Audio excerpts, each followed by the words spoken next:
E o que aconteceu? Depois das eleições, eu recebi um convite do presidente, né, eleito, Bolsonaro, que basicamente me dizia o seguinte: quero que você seja ministro da Justiça, você vai ter carta branca e você vai poder continuar com o seu trabalho. Você pensou com aquela relação com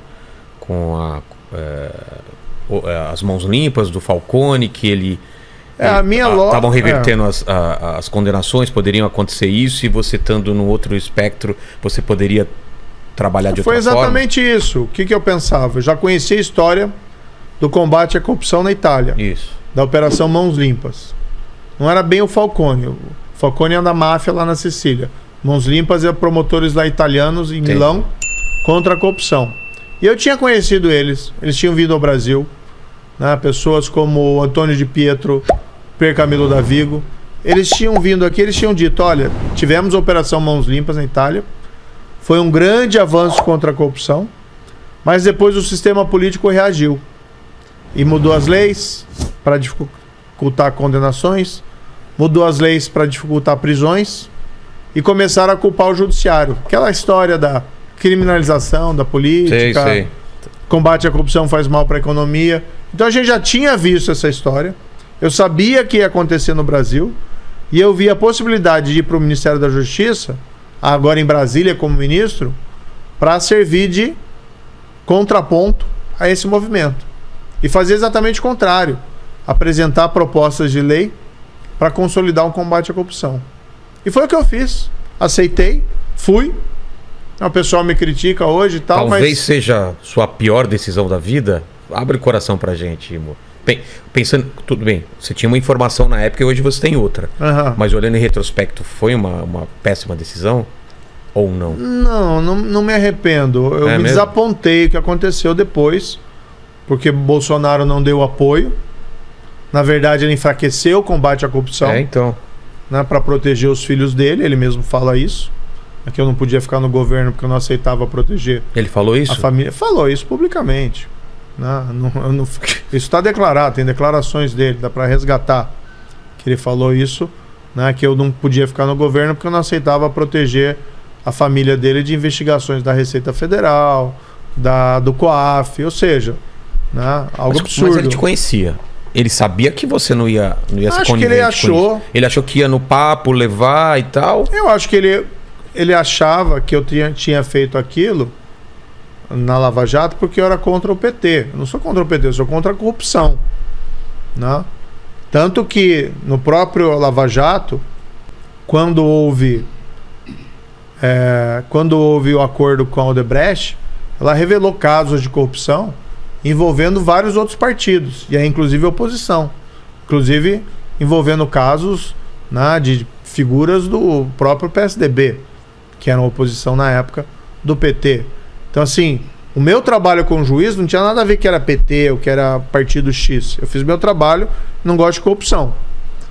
Contra o PT eu tenho divergências de outra natureza, né, ideológicas, não concordo.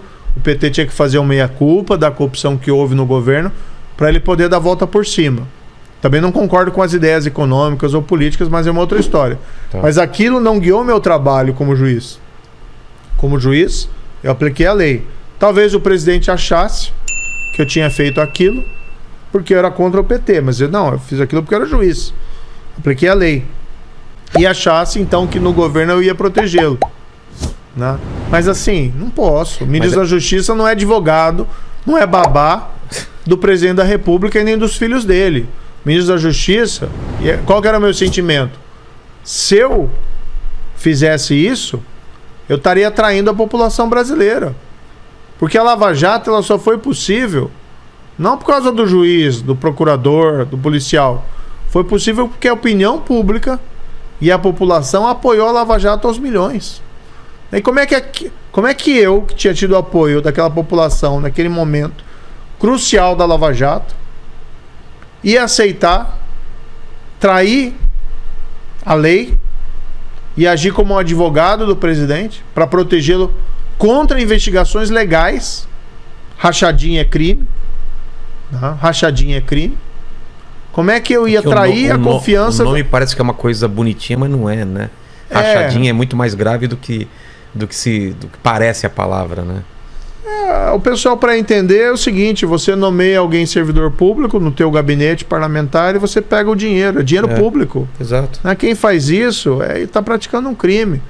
Pode não ser igual aos milhões da Petrobras, né? Mas quem faz isso faz coisa pior também. Né? A gente não sabe exatamente o que está acontecendo hoje, porque desmantelaram o combate à corrupção. Hoje você não vê ninguém. Né, Vilela? Vou fazer uma pergunta, teste para você. Me diga o nome de uma pessoa, de um figurão, que foi preso por corrupção em 2021. Não, esquece. Ninguém. Ninguém está sendo preso. Então, é interessante para todo mundo, né? Para todo mundo. Aliviaram para todo mundo. Nesse governo. Tudo bem. O Supremo tem a sua parcela de culpa. O Congresso tem sua parcela de culpa. Mas o presidente da República tem sua parcela de culpa. Eu, quando estive lá, fiz tudo o que era possível para evitar o retrocesso. Tá? Sofri algumas derrotas, mas consegui segurar parte do que podia ser segurado. Quando eu saí em abril de 2020... Ficou quanto tempo? Fiquei 1 ano e 4 meses.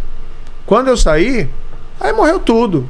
Teve mais algumas operações da PF, né, que tinham sido começadas, inclusive, no meu período de ministro da Justiça, que estouraram depois. Depois acabou, não tem nada. Né? Hoje são dados oficiais. O número de prisões por corrupção no Brasil despencou.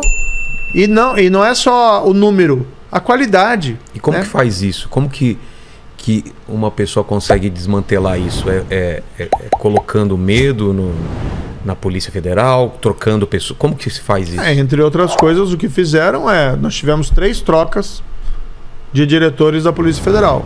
E é totalmente dentro da lei isso? O presidente pode trocar, tá? Mas para você trocar um funcionário dessa categoria, você precisa ter um bom motivo. Ele é incompetente, não trabalha bem. Pode trocar.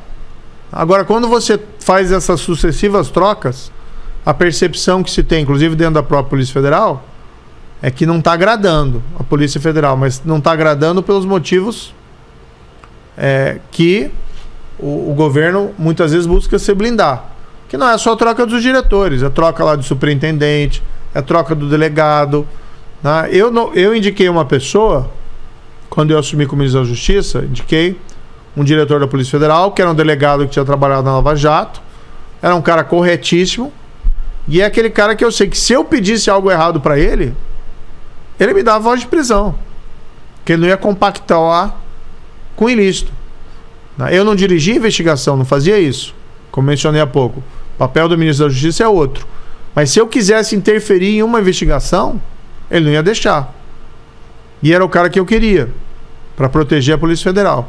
Aí chegou em abril de 2020, o presidente passou por cima de mim, trocou. Eu sempre falei, não é? Como foi essa conversa sobre isso com ele? Ou ele nem teve... O presidente?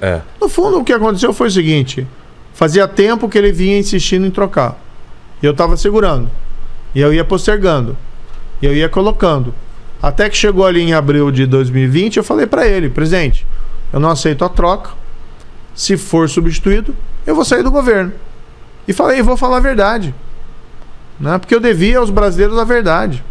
Alguns falam assim: o problema não foi a sua saída, foi o jeito que você saiu. Meu amigo, eu não vou ficar guardando segredo de coisa errada. Eu devia a verdade aos brasileiros. E fui e falei. E até poderia falar mais do que disse na ocasião. Mas assim que eu falei, porque eu estava saindo... E deu esse como um dos motivos. Esse como um dos motivos. Assim que eu saí, já abriram o inquérito no Ministério Público, em que supostamente é para investigar... O alegado motivo é para investigar a interferência na Polícia Federal, mas já colocam lá uma ameaça a mim. E verificar se o ministro não está mentindo. Entendeu? Já meio assim um recado para você tomar cuidado.